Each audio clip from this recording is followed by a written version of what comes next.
Hello friends, biological classification के इस 6th lecture में आज हम पढ़ने वाले हैं किंगडम मोनेरा में कौन कौन से मेंबर्स हैं और उनके बारे में हम पढ़ने जा रहे हैं। ठीक है, इससे पहले वाले लेक्चर्स में हमने किंगडम मोनेरा में जो सोल मेंबर्स हैं बैक्टीरिया, उनकी बेसिक प्रॉपर्टीज पढ़ ली और वो उनका mode of nutrition, mode of reproduction, ये सब हम पढ़ चुके हैं।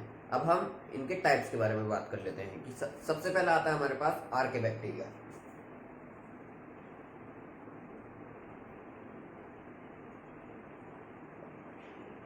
आर्के बैक्टीरिया एक एंशियंट बैक्टीरिया होता है। एंशियंट मतलब यहाँ पे एंशियंट का मतलब है ये बहुत ही सालों से पृथ्वी पर मौजूद है। सबसे पहले जो बैक्टीरिया थे उनमें से आर्के बैक्टीरिया भी थे। ठीक है, तो यहाँ पे एंशियंट बैक्टीरिया कहते हैं हम।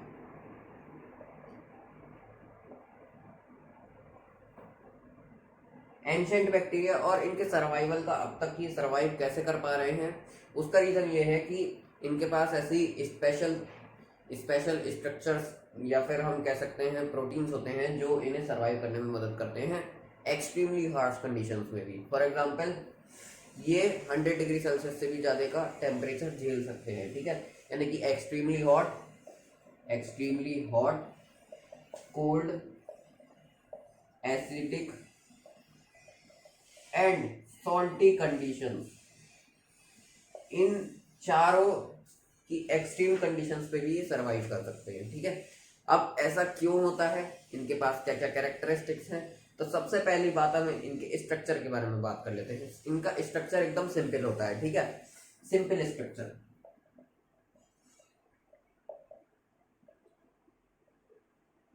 ठीक है, सिंपल स्ट्रक्चर की बात करें तो इनके पास न्यूक्लियस नहीं होता, सिर्फ डीएनए होता है, नेकेड डीएनए होता है, या फिर हम उसे कह सकते हैं कि न्यूक्लियोइड होता है। क्या होता है? No nucleus but nucleoid.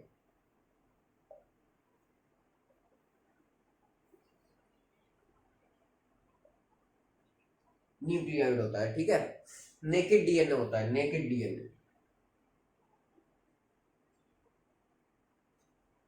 Unicellular होते हैं ज्यादा से ज्यादा। ठीक है, और हमारे पास no cell organelle.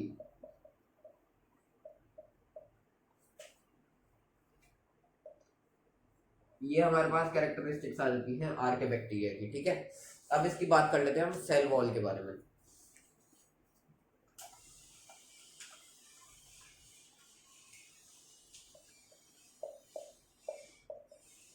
Cell wall का देखा जाए तो इनके पास कुछ बढ़िया बढ़िया चीजें होती हैं जो कि सारी सेल वॉल्स में ही होती हैं और मदद करती हैं, इन्हें प्रोटेक्ट करती हैं एक्सट्रीमली हॉट कोल्ड कंडीशन से। ठीक है, वो कौन कौन सी होती हैं, तो सबसे पहली यहाँ पे बात कर लेते हैं हम। ये आ गया हमारे पास सेल मेम्ब्रेन इसका।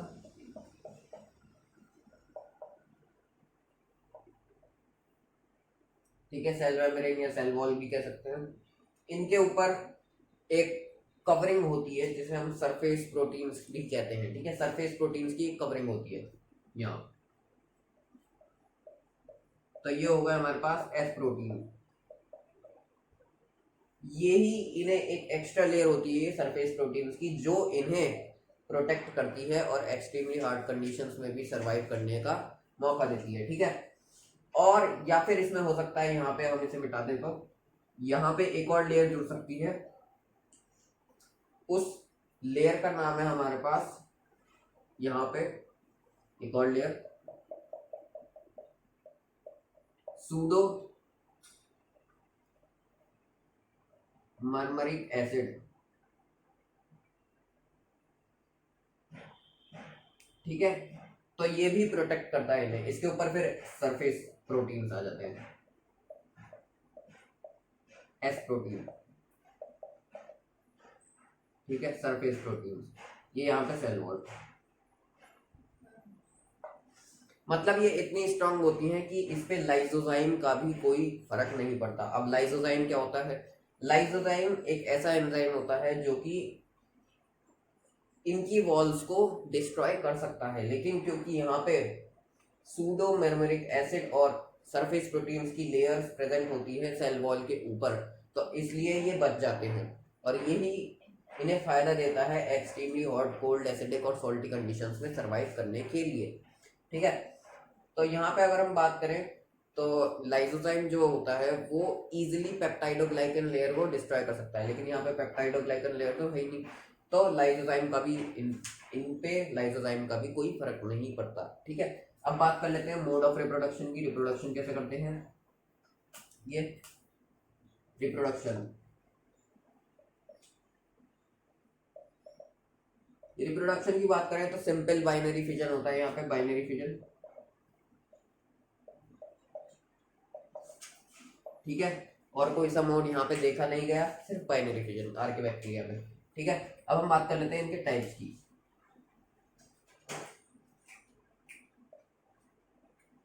तो सबसे पहले आ जाते हैं हमारे पास मिथेनोजेंस। अब मिथेनोजेंस क्या होते हैं? मिथेनोजेंस वो बैक्टीरिया होते हैं जो मीथेन रिलीज करते हैं। ठीक है, ये हमारे पास काउज की जो गाय भैंसे होते हैं उनके डाइजेस्टिव ट्रैक्ट में भी पाए जाते हैं, और इन्हीं से ही मीथेन उनके डंक में पाई जाती है और वो बायोगैस बनाती है फिर। ठीक है, तो यहाँ पे मिथेनोजेंस क्या करते हैं, यहाँ पे ये CH4 निकालते हैं। ठीक है, मिथेनोजेंस क्या करते हैं, मीथेन निकालते हैं। ठीक है, और ये बहुत सारी ऑर्गेनिज्म के डाइजेस्टिव ट्रैक्ट में भी पाए जाते हैं। ठीक है, उसके बाद आते हैं हमारे पास थर्मो एसिडोफाइल्स। यहाँ पे लिख देते हैं हम found in digestive tract of cows. ठीक है, उसके बाद आते हैं हमारे पास थर्मो एसिडोफाइल्स।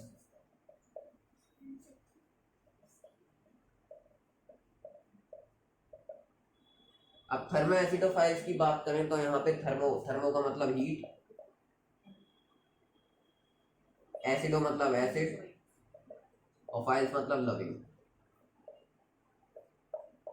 ठीक है, तो यहाँ पे थर्मो एसिडोफाइल्स यहाँ पे हीट और एसिड लविंग होते हैं, यानी कि ये हॉट जो पहाड़ों पे गर्म पानी के स्रोत होते हैं निकले हुए, वहां पे पाए जाते हैं थर्मो एसिडोफाइल बैक्टीरिया। ठीक है, और ये बहुत ही एसिडिक कंडीशंस में भी बहुत आराम से सरवाइव कर सकते हैं। ये यहाँ पे हीट एसिड लविंग होते हैं। ठीक है, उसके बाद अगर हम बात करें तो यहाँ पे कुछ इंपॉर्टेंट बैक्टीरियाज भी मौजूद हैं, जैसे हमारे पास आता है थर्मस एक्वेटिकस। ठीक है, एग्जाम्पल ले लें हम, थर्मस एक्वेटिकस। ठीक है, ये एक बैक्टीरिया है जो कि एक रिएक्शन होती है पॉलीमरेज चेन रिएक्शन PCR, उसमें बहुत हमारी मदद करता है। कैसे करता है? क्योंकि इससे एक स्पेशल प्रोटीन निकल के आता है जिसे हम कहते हैं लैक पॉलीमरेज,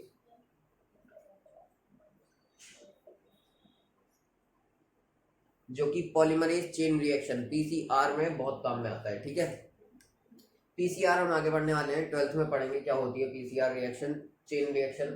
ठीक है, तो लैक पॉलीमरेज, अब ये यहाँ पे इसकी जरूरत क्यों पड़ी? क्योंकि लैक पॉलीमरेज एक ऐसा प्रोटीन है जो PCR होती है, पॉलीमरेज चेन रिएक्शन, ये वाली प्रोसेस जो है बहुत ही हार्श कंडीशंस में की जाती है। जैसे हमारे पास बहुत ही एसिडिक कंडीशन एंड बहुत ही हाई टेम्परेचर पे की जाती है PCR, इसलिए हमें इसकी रिक्वायरमेंट पड़ी, क्योंकि इस प्रोटीन में ऐसी खासियत है कि ये ब्रेक डाउन नहीं होगा हीट और एसिडिक कंडीशंस में भी। ठीक है, तो इसलिए हमें इसकी जरूरत पड़ी। ठीक है, तो ये आ गया हमारे पास थर्मो एसिडोफाइल्स, और उसका एक example Thermus aquaticus important example है, यूज होता है पॉलीमरेज चेन रिएक्शन में। ये रिएक्शन भी इंपॉर्टेंट है, इसे हम 12th में पढ़ने वाले हैं। ठीक है, फिर उसके बाद आगे बढ़ते हैं हम, थर्मो एसिडोफाइल्स के बाद आ जाते हैं हमारे पास मिथेनोजेंस, थर्मो एसिडोफाइल्स और हेलोफाइल्स।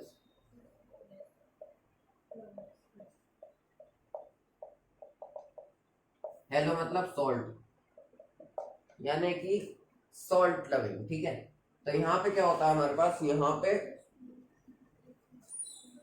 जो है सॉल्ट लविंग होते हैं वो, यानी कि बहुत ही सॉल्टी एरियाज में भी वो आराम से रह सकते हैं। अब बात करें तो कैसे रह सकते हैं। ठीक है, जो सेल वॉल है उनकी स्पेशलाइज सेल वॉल होती है। यहाँ पे उनके अंदर जो है कंसंट्रेशन बहुत कम होती है, यानी कि हाइपोटोनिक, और बाहर अगर हम देखें कंसंट्रेशन बहुत ज्यादा होगी तो यहाँ पे कौन सी कंडीशन है, हाइपरटोनिक। ठीक है, अब यहाँ पे एक्सोस्मोसिस हो सकती थी, लेकिन उसकी सेल वॉल इस टाइप से बनी हुई है, ऐसे प्रोटीन्स यहाँ पे अवेलेबल हैं जो कि इस सेल वॉल को बहुत हार्ड बनाते हैं। ठीक है, इसकी वजह से इसके जो अंदर का वाटर है या अंदर का जो भी मटेरियल है, साइटोप्लाज्म वगैरह, ये बाहर नहीं आता और ये मरता नहीं है, ये सरवाइव कर जाता है। ठीक है, तो इसमें यहाँ पे एक्सोस्मोसिस नहीं हो सकती क्योंकि सेल वॉल ही इतनी खतरनाक है इसकी। ठीक है, सेल वॉल प्रोटेक्ट करती है इसे सारी चीजों से। ठीक है, तो ये हो गया हमारे पास आर्के बैक्टीरिया के बारे में। तो अब हम बात कर लेते हैं साइनोबैक्टीरिया के बारे में। ठीक है, साइनोबैक्टीरिया को हम ब्लू ग्रीन एल्गे भी कहते हैं। क्या कहते हैं, ब्लू ग्रीन एल्गे। ठीक है, ये माना जाता था कि ये सबसे पहले आए थे और इन्होंने जो हमारे पास जब धरती बनी थी तो एटमॉस्फेयर वहाँ पे रिडक्शन वाला था, तो इन्होंने अपनी प्रोसेस कर करके उसे ऑक्सीडाइज कर दिया। ठीक है, ऐसा कुछ माना जाता है कि यही रेस्पॉन्सिबल है, यहाँ पे धरती पे हमारे ऑक्सीजन है, इसलिए यही रेस्पॉन्सिबल है। ठीक है, उसके बाद बात कर लेते हैं हम इनके कुछ कैरेक्टरिस्टिक्स के बारे में। ठीक है, सबसे पहली बात, ये फोटोसिंथेटिक ऑटोट्रॉप्स होते हैं। ठीक है, ऑटोट्रॉप्स होते हैं,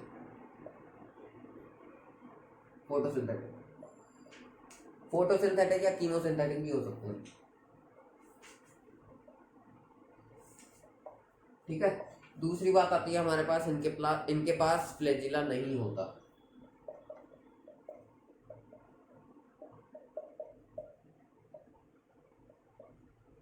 तीसरी बात आती है, इनमें से कुछ बैक्टीरिया नाइट्रोजन फिक्सेशन में काम आते हैं। ठीक है,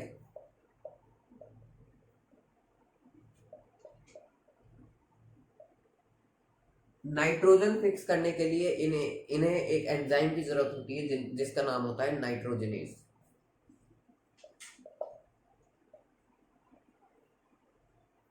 अब नाइट्रोजनेज काम करता है एनारोबिक कंडीशंस में और ये होते हैं एरोबिक। ठीक है, तो एनारोबिक कंडीशंस करने के लिए इनके पास स्पेशलाइज्ड स्ट्रक्चर्ड सेल्स होते हैं जिन्हें हम क्या कहते हैं, हेट्रोसिस्ट। क्योंकि ये एनारोबिक होता है, इस प्रोसेस को करने के लिए एनारोबिक होना जरूरी है, इसलिए यहाँ पे कुछ स्पेशलाइज्ड सेल्स होते हैं जिन्हें हम हेट्रोसिस्ट कहते हैं। हेट्रोसिस्ट की जो सेल वॉल होती है वो बहुत थिक होती है। ठीक है, तो ये कुछ ऐसे दिखते हैं अलग। अगर हम एक एग्जाम्पल लें तो हम एक एग्जाम्पल लेते हैं नॉस्टॉक का। ठीक है, नॉस्टॉक भी एक साइनोबैक्टीरिया है। वो उसका स्ट्रक्चर कुछ ऐसे होता है, यहाँ पे सेल्स आ गए, ये सेल्स आ गए, ये सेल्स आ गए, ये एक फिलामेंटियस होता है, मतलब एक लाइन होती है बड़ी सी। ठीक है, ये आ गए और ये आ गई हमारे पास हेट्रोसिस्ट। ठीक है, ये आ गई हमारे पास एक हेट्रोसिस्ट सेल, बीच बीच में यहाँ पे सेल होते हैं। ठीक है, ये आ गई हेट्रोसिस्ट, ये आ गई हेट्रोसिस्ट। तो ये सब जो है नाइट्रोजन फिक्सेशन का काम करते हैं, एटमॉस्फेयर की नाइट्रोजन को फिक्स करते हैं। ठीक है, तो ये बहुत ही एक बड़ा रोल निभाते हैं किसमें, इन्वायरमेंट को बैलेंस रखने में।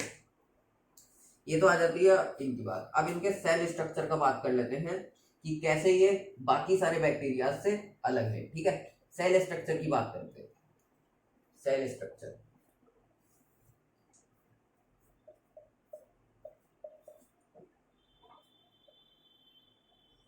सेल स्ट्रक्चर की बात करें तो इनके पास सबसे पहली बात, ये सेल हो गया। सेल वॉल होती है सिंपली पेप्टाइडोग्लाइकन की बनी हुई होती है। कौन सी, पेप्टाइडोग्लाइकन की। ठीक है, सेल वॉल पेप्टाइडोग्लाइकन।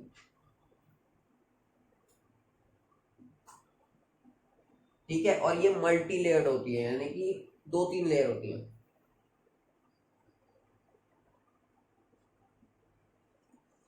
ठीक है, अब इसके ऊपर एक कवरिंग होती है यहाँ पे ऐसे करके, जिसे ये होती है जेली लाइक कवरिंग। ठीक है, जिलेटिनियस कवरिंग।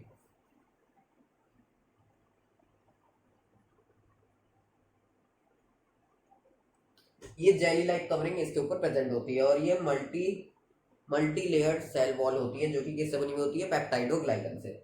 अब इसके अंदर की बात करें तो यहाँ पे हमारे पास जो इसका साइटोप्लाज्म है दो पार्ट्स में डिवाइड हो जाता है, ठीक है। साइटोप्लाज्म को हम डिवाइड कर देते हैं यहाँ पे।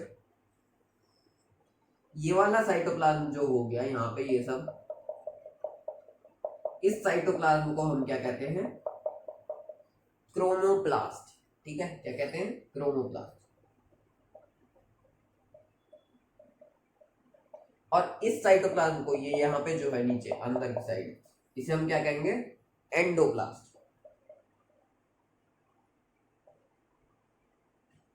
अब क्रोमोप्लास्ट जो आउटर साइटोप्लाज्म होता है उसमें कुछ स्ट्रक्चर्स प्रेजेंट होते हैं जिसे हम कहते हैं थाइलाकोइड्स।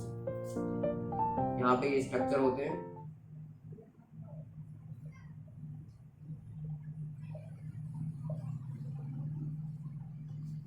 थाइलाकोइड्स क्या होते हैं, ठीक है। थाइलाकोइड्स होते हैं हमारे पास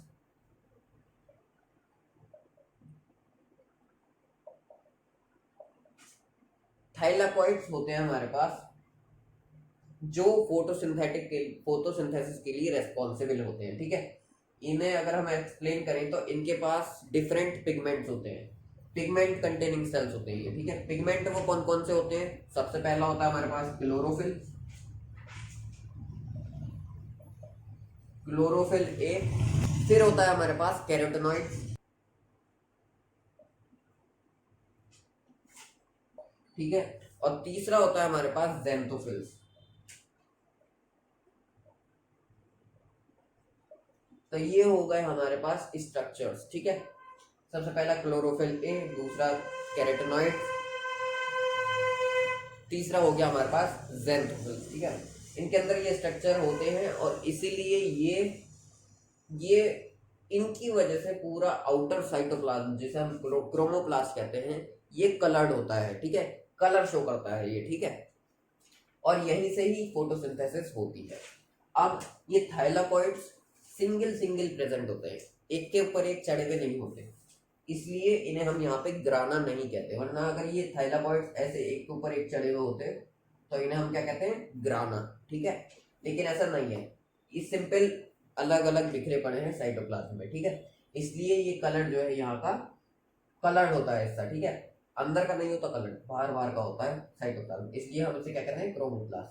अब बात कर लेते हैं हम एंडोप्लास्ट की। एंडोप्लास्ट में क्या क्या होता है, सिंपली एंडोप्लास्ट में यहाँ पे साइटोप्लाज्म होगा एक, तो बीच में आ गया हमारे यहाँ पे न्यूक्लियोइड, क्या आ गया, NuClEIOD,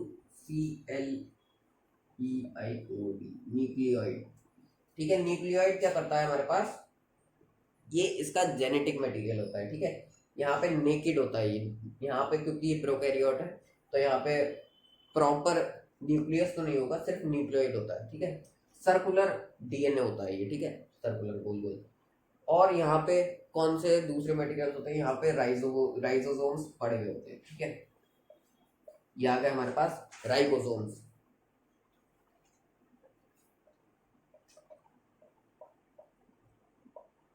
जिनका साइज क्या होता है यहाँ पे 70S।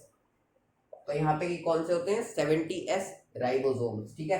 तो ये पूरा हमारे पास बेसिक स्ट्रक्चर आता है एक साइनोबैक्टीरिया या फिर ब्लू ग्रीन एल्गे का। यहाँ पे थाइलाकोइड्स प्रेजेंट होते हैं जो कि रेस्पॉन्सिबल होते हैं यहाँ पे फोटोसिंथेसिस के लिए। और थाइलाकोइड में कौन कौन से पिगमेंट्स होते हैं ये बहुत इंपॉर्टेंट है, क्लोरोफिल ए, कैरोटेनॉइड, ज़ैंथोफिल्स, ठीक है। यहाँ पे सेल वॉल पेप्टाइडोग्लाइकन की होती है, मल्टी लेयर होती है, जिलेटिनियस कवरिंग होती है उनके ऊपर, क्रोमोप्लास्ट बाहर का साइटोप्लाज्म होता है, और एंडोप्लास्ट यहाँ पे अंदर का साइटोप्लाज्म होता है। न्यूक्लियस की जगह न्यूक्लियोइड प्रेजेंट होता है जिसमें नेकेड डीएनए होता है, ठीक है। तो आज की वीडियो में बस इतना ही। अगर अच्छी लगी हो तो लाइक करना, सब्सक्राइब करना, शेयर करना, कमेंट करना। Thank you.